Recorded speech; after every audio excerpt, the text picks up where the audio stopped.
9 simple habits that can fix 80% of your problems. Hello, ladies and gentlemen. So, today's topic is going to be very interesting. So, without any further delay, let's start our today's topic. So, habit number 1 is gratitude.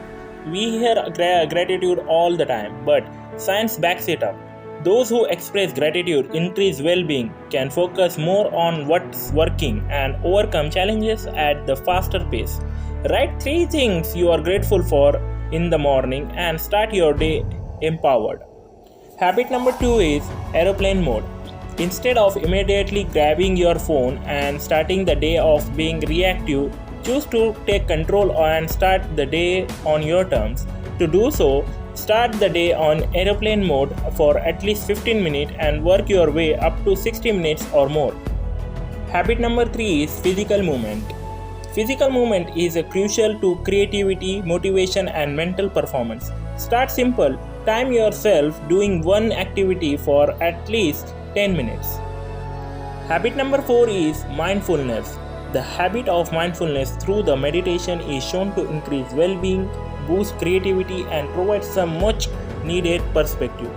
Spend at least 5 minutes being aware of your breath in silence or using a guided meditation. Habit number 5 is learn daily. Consistent learning and education is a successful habit shared by many successful people. Set a marker for learning every day, whether 10 pages a day or specific time you are blocking out. Habit number 6 is focus time. To make focus a habit, start with 25 minutes Pomodoro session at least once a day and build your habit of focus time from there. I also shared this technique Pomodoro in my previous video. You can watch that video also. Habit number 7 is set boundaries. We tend to respect people who set boundaries and are willing to say no to requests that aren't aligned with their priorities. But we are not skilled at doing this ourselves.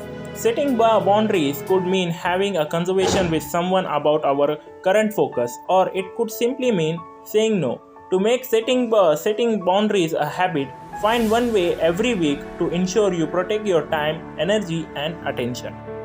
Habit number 8 is seek novelty. Seeking novelty is a simple act of experiencing something new to provide a spark of ideas, insight, or perspective. For example, changing your workout routine, reading a book in a genre you would otherwise discount, or taking a new route home from work. All of these are simple ways to introduce novelty. Add in a weekly dose of novelty to your schedule and make it a habit. So the 9th habit of this topic is celebrate wins. We are often the worst people to see and recognize our own growth, especially those who consider themselves high performers. However, there is immense value in owning and celebrating wins by taking a step back and reflecting how far we came. By doing so, you will focus on what is working, harness progress, and drown out the part of you that relies on pointing out how could you be further along. Celebrate 3 wins every day by writing them down.